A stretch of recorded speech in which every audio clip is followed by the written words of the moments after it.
so ngatalefole umfovu karinga mlishta Dodix palia opota mlayamba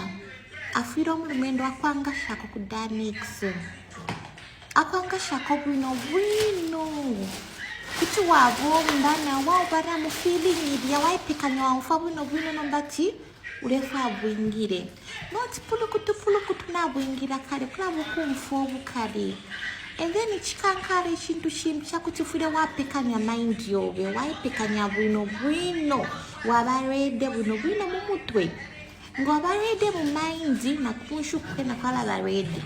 Talonga tawuri rede mind makuma na papa bamba kuingira kare wala mfovu kale mukashana so kuipekanya mind first thing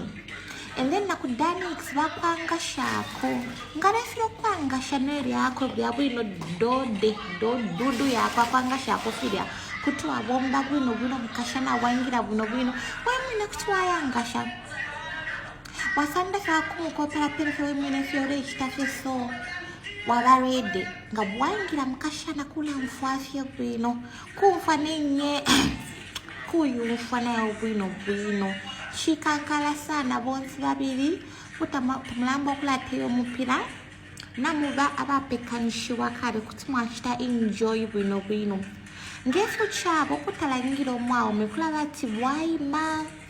kwafuna kono tumenshi kutinomba kunomba engishe bwino onfe bwino nafe bufwe bakashana bashitata mwe balumendo mwe tontonka nshako Mwilasi kafe pulukutu na mwingisha kalawe mwatwanga shako mwatufyompa kwe milomo festing fyompe milomo mwaishondera ndapo mwaikataka mwangasha bwino mwatwangasha twabumba na mind yafe umwina mukachenda kulatira fingisheni nishinaipekanya punomba chikankala kuteyo mupira wonse mule umfabu no bale umfabu kari balasi kula shina pretend we mukashana kwa tule umfabu no kusiba pushi efe wankanshwe kaipa tale umfabu no kulo kuri konsawe tule yumfisha bwino bonse